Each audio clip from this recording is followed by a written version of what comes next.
여기에 대해서 억울할 것 없다. 징벌적, 상징적 추징금이란 없다라고 주장하는 분도 있습니다. 민주화를 위한 변호사 모임 박주민 변호사 바로 연결을 해볼까요?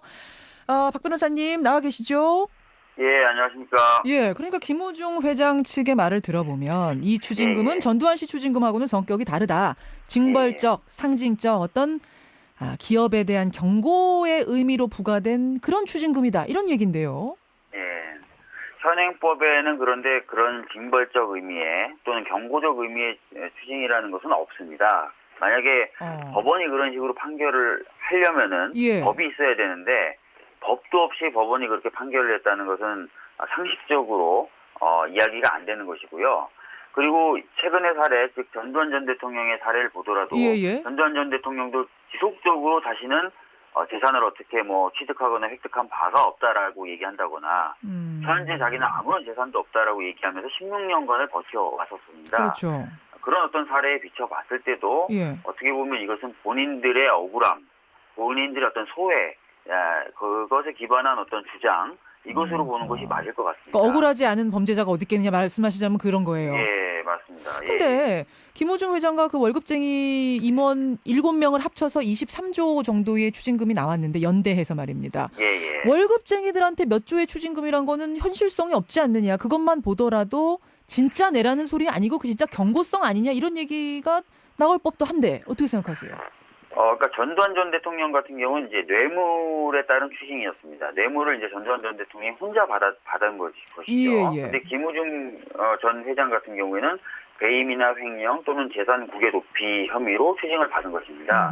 근데 배임이나 횡령이라는 것은 그 성격상 임원들과 같이 공모하거나 공동으로 하는 경우들이 많습니다. 회장이 혼자 하는 경우보다. 그다음에 이제 재산의 국외 도피 같은 경우도 혼자 명의를 빌린다든지 혼자 계좌를 막 만든다든지 하는 것이 아니라 처음부터 측근들의 도움을 받아서 또는 같이 하는 경우들이 더 많은 것이죠. 예. 법원은 아마 그렇게 본 것 같습니다. 그래서 처음부터 이 측근들이 같이 횡령이나 배임 또는 재산 국외 도피를 했었고 이익도 향유한 것 같다라고 봤기 때문에 그 측근들에게도 그 정도 액수의 추징을 선고한 것으로 보여집니다. 예, 근데 이제 배임이나 횡령 이런 것에 대해서는 형사처벌로 끝이 났고 추징금은 외환관리법 같은 그 기업 경영과 관련된 부분에 대해서만 매겨졌다라는 게 앞서서 최측근의 말씀이셨거든요.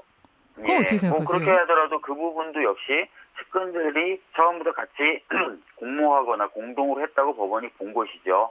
그리고 그 이익도 측근들이 봤다고 본 것입니다. 그렇군요. 그래서 만약에 진짜 김우중법이 통과되고 나서 추징 과정이 이제 시작이 되면은 본인들이 정말 주장하는 것이 사실이라면 자신들이 그런 어떤 불법 수익이라든지 불법 재산을 받은 바가 없다라는 것을 소명을 하면 됩니다. 소명을 하면 된다. 이분들이 또 하나 말하는 것은 그래 추징금 좀 억울하지만 현실적으로 법이라면 내야겠지요. 그런데 돈이 있으면 내겠는데 돈이 없다는 겁니다.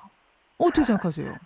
그거는 사실은 전두환 전 대통령도 29만 원밖에 없다는 얘기 16년 가깝게 해온 것 아닙니까? 그래서 사실은 지금 상황에서도 본인들은 돈이 없다고 하는데 이런 건 사실 조사를 해봐야 되는 것이죠. 돈이 없다는 말을 어떻게 고지고대로 믿겠는가? 이분들 이제 월급쟁이였던 임원들의 경우는 실제로 정말 돈이 없을 수도 있는 거 아닙니까? 근데 지금도 보시면 전두환 전 대통령 같은 경우도 압수수색을 할 때 전 대통령의 측근들이 운영하는 기업체라든지 그 사람들의 가택 같은 경우도 압수수색을 합니다. 왜 그러냐면 본인들 명의로 재산이 돌려져 있기 때문이죠. 누군가의 명의로, 제3자의 명의로. 그렇습니다. 그래서 이 경우에서도 김우중 전 회장에 대한 어떤 추징이 시작되면은 그런 부분도 조사가 돼야 된다는 거예요. 그렇군요. 김우중법 그럼 지금 이제 입법 예고가 법무부에서 하긴 했습니다만 국회 통과 과정이 남아 있는데 반드시 통과가 돼야 된다고 보세요?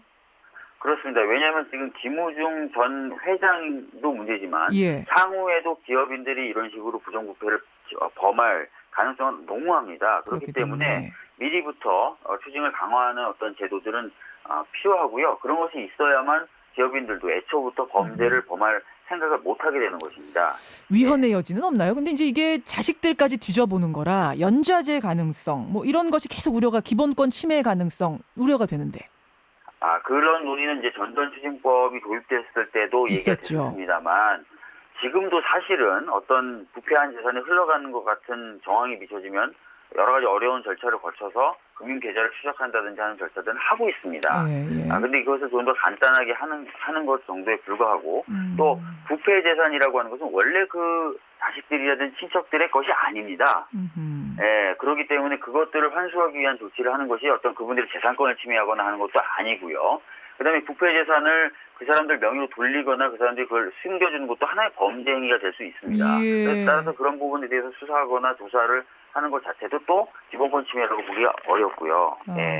이 부분에 대해서는 이제 법조인들마다 조금씩 의견이 갈리던데 박주민 변호사 같은 경우에는 이것은 위헌의 소지 없다. 이건 기본권 침해 아니다라고 보시는 거예요. 예. 알겠습니다.